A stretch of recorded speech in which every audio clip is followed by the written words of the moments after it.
Hey guys, Man Affair from Blazing Pocket, and Black White Media just released 3 new games that they're calling as micro horror games. So let's take a look at each one of these and see if they're any good. So the first game is called Teuk. In this game you're swimming all alone in the water and the objective is to swim as far as possible. You face these monsters along the way and you best avoid them unless you want to become their meal. You also have a limited amount of oxygen that's shown in the bottom left corner of the screen. And of course, if you run out of oxygen, you're going to drown. But you can restore the oxygen by swimming to the surface whenever you get the chance. And I love how the transparency of the water changes when you're up there. It just adds a little more fear in your mind, because you never know what's lurking down there until you go back underwater.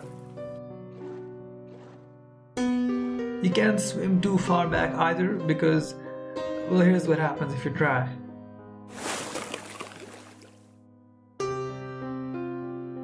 So there is a lot of room for improvement in this game. For example, I don't really like the way the controls work.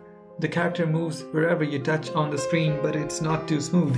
It would be much better if there were a virtual joystick on the screen that you could use to move the character. Also, it would be nice if there were a few different types of monsters.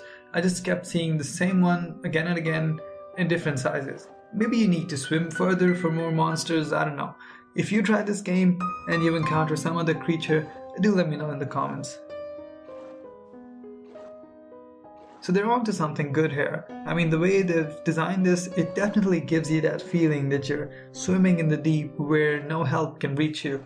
But until some improvements are made, I'm gonna have to give it a 4 out of 10. Next up, Pneak. The objective of this game is to reach from one torch to another, but you have to be careful of these eyes that are watching you, and this guy who looks like a headless puppet for the eyes. Or maybe it's one single entity, I don't know. So you move forward by holding the touch, and you stop moving once you release it. You should only walk when the eyes are closed. When they open up halfway, that's a warning for you to stop moving. Because if they fully open up and catch you moving, well, you're done.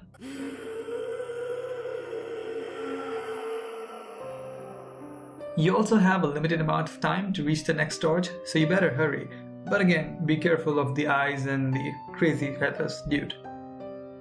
While the concept of this game is interesting, but it gets redundant really fast. I mean, you face the same challenge over and over again, and it's not even too challenging, to be honest. Just walk when the eyes are closed. I even finished an entire level without having to stop even once. So they should introduce some more challenge to the game and maybe change the environment a little bit as you progress, just to make it look less repetitive.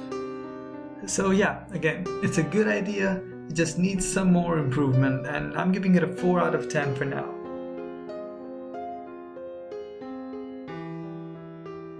Lastly, there's Loat, which is an endless runner. You tap for a short jump and hold for a long jump.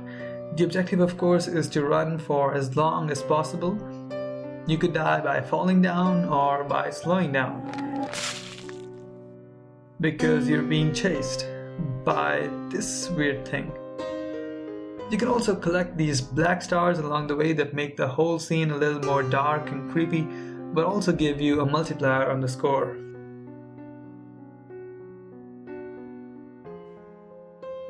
So I like what they've tried here, this whole red blood-like look that they've given to the game. But if you look at it, it's a very basic auto runner game, and just like the last game, it needs some more challenge, some more variety, and also needs some work on the responsiveness of the controls. And the thing I hate the most is this annoying Google Play pop-up that shows up every time you start your run, and sometimes even in the middle of the run. And this actually happens in all 3 games that I talked about. It really needs to be fixed. And unfortunately, of all 3 games, I liked this one the least, and I'm gonna have to give it a 3 out of 10. So there you have it, the 3 new games from Black White Media. If you want to try them out, the links will be in the description, and I have no idea what their names mean, by the way. Loat, Pneak, Teuk. Now I know that the game includes text in Khmer language, so maybe these words mean something in that language. I'm not sure. If you happen to know what they mean, do let me know in the comments below. And that is it from my side. I'll see you guys next time.